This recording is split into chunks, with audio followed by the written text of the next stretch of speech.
To answer this question, we need to rearrange this linear equation to find x.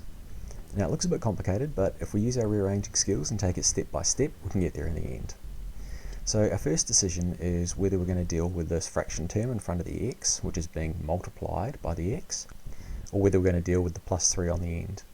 Now the rule I like to use for deciding what to move first when I'm rearranging equations is to think about our BODMAS or PEMDAS or BIDMAS rule, but use it in reverse, which means we do the additions and subtractions first, then the multiplications and divisions, then any exponents or brackets.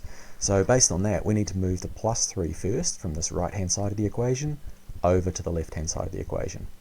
So what have we got over on the left? A 6. So we can put that in first, and then we're going to move the plus 3 over, and because we're moving it past the equals, we need to use the inverse operation, which will turn it into a minus 3.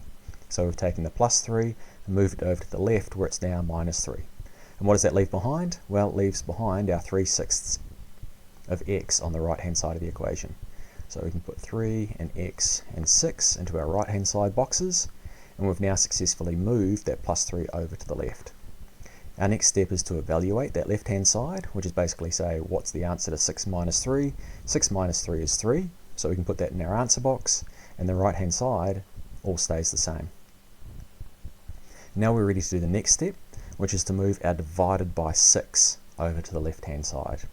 So because we're dividing by 6 here, if we move it past the equals, it's going to become the opposite operation, which is multiply by 6. So we've already got our 3 over on the left hand side, so we have to put that down first, and then multiply by 6. And once we've taken that divide by 6 and moved it away to the other side, what are we left with on the right hand side? Our 3 being multiplied by x. So that leaves us with 3x on the right hand side.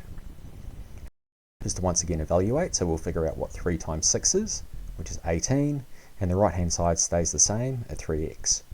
And now we're almost done. All we need to do is move this 3 term, which is being multiplied by the x, over to the left hand side. So instead of multiplying by 3, we'll divide by 3 over on this hand. So instead of multiplying by 3, we'll divide by 3 over on the left hand side. Because we're moving it past the equals, we have to use the inverse operation. What's already on the left hand side? Our 18, so we put that in first, and then we do divided by 3. What are we leaving behind on the right hand side? Just the x.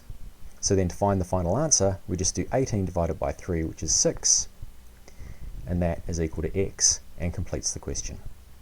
Now I know this is a long process, but if you're not sure what you're doing, just have a go in training mode first, which will show you your mistakes as soon as you make them, and just allow you to get more comfortable with the process before going on to practice in star mode.